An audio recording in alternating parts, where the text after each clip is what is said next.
So we've been doing seasons of service for a few years now. So each season we pick something different to focus on, usually around education, financial stability and healthy living. This one is kind of a combination of healthy living and financial stability, and it's really a focus on our essential workers in the community. Boy, we've heard so much. I think we've all learned about what essential workers do. I think we always thought we knew who they were, and obviously I think we were mostly right. So healthcare workers, people in the hospitals, nursing homes, first responders, but also people who work in the supermarkets, retail employees, delivery drivers, childcare providers. So many people providing all those essential services that we've really relied on this past year.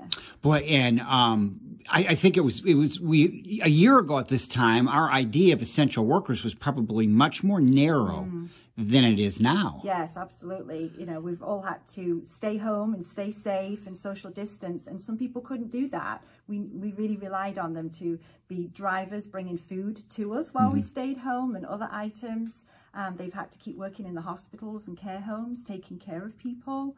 The police are still out on the streets working, all of those people, but taking care of our children while those of us that can go to work can keep doing that. The schools have been closed for part of it, but when they're open, we're counting on those teachers and the bus drivers, everybody else, all essential.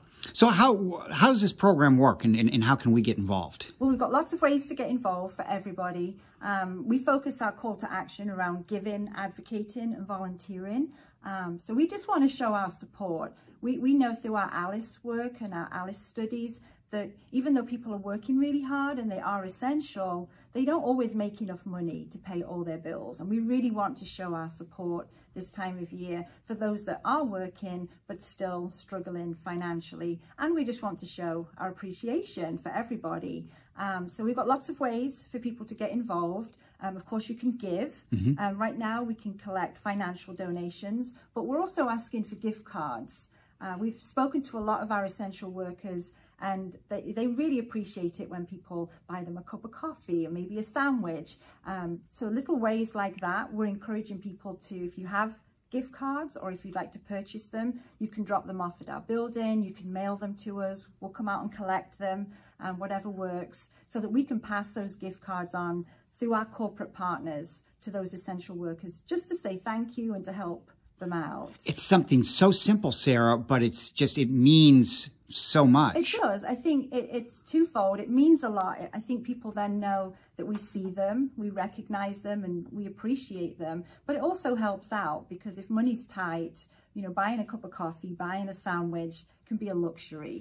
And so it's just a great way to show our appreciation to them. And you just think what it will do to them just psychologically, to know someone appreciates what you do. And if you're in a position to be very generous with your donations, of course, we're collecting funds for our ALICE fund, and that helps pay for big ticket items. Over the last year, people have struggled to pay their bills, their rent, their childcare, car repair bills, and we've been covering all of that.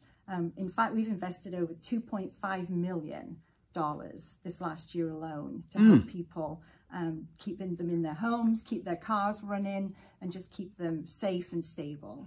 Speaking of not knowing what someone does, I think we all learned what Rappahannock United Way can do in this past year. That amount is just phenomenal. It is. It's more than we've ever been able to give back to the community, and at a time when they really needed it. The community stepped up and gave and supported United Way, and that meant we could be there for those that really needed our help at this time. So you've talked about ALICE, that's asset limited, income constrained, employed. You got it. Yes, that's going exactly through my mind. But there are so many people like that right now that they have jobs, but they don't necessarily, it's not paying all the bills. That's right. Our last ALICE report, which we released last year, showed that over 39% of our population in our region are in that ALICE, under that ALICE threshold. We think it's even higher, obviously, because of COVID. We've seen a lot of layoffs, furloughs, people losing their jobs entirely, but getting their hours cut, businesses having to close their doors because of COVID restrictions. So we've seen a really big financial impact. And so it's been more important than ever for us to be there to support people. So to get involved in all of this and even get involved with the Alice Fund, RappahannockUnitedWay.org? Yes, RappahannockUnitedWay.org. Everything's on there. You can just, with a couple of clicks, make a donation. But don't worry, if money's tight right now, there are other ways to get involved. You can advocate. We all know how important it is right now. We all have a role to play to keep everybody safe. Social distancing, washing your hands, wearing a mask.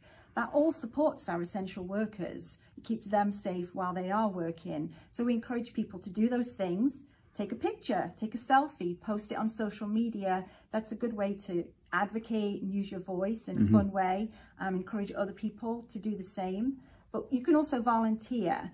Right now we're trying to socially distance, so we don't have any events going on right now. But we have some templates on our website, so you can create your own thank you messages for essential workers, and you can upload them online. We have a portal on our website. We also have printable templates for all ages, so kids can colour them in and write messages of thanks and appreciation.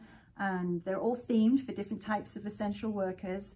And we'll collect them, and then we'll deliver them and pass those on to all our friends in local companies. You make this very easy. We've made it as easy as we possibly can. We know we have an amazing community. We know they appreciate everybody that's out there working hard right now. And people have asked us, how can we show our thanks? How can we support people? Yeah. And we've tried to make that as easy as possible right now. Well, and you can do this as a family, or, you know, just, or husband and wife, or just, you can do this at home. If you're a teacher, you can do it with your classroom. Yeah. You can do it at your office, your workplace, wherever you are right now. We've got lots of different options to get involved. It's easy, and it really, I think we all feel, you feel more part of the community when you get involved in something like this. Yeah, I think we've all been feeling a little isolated over this last year. We've all tried to stay safe, stay home, but that has an impact. We feel disconnected. Sometimes we don't know how we can reconnect safely and show our support for the community. So we think we've come up with some fun ways to do that safely and make a difference. RappahannockUnitedWay.org, all the information. That's all online, or you can give us a call. We're not here in the building physically every day, but our team is working from home, and you can reach us by phone, go to our website, throw us an email. We're here and ready to go.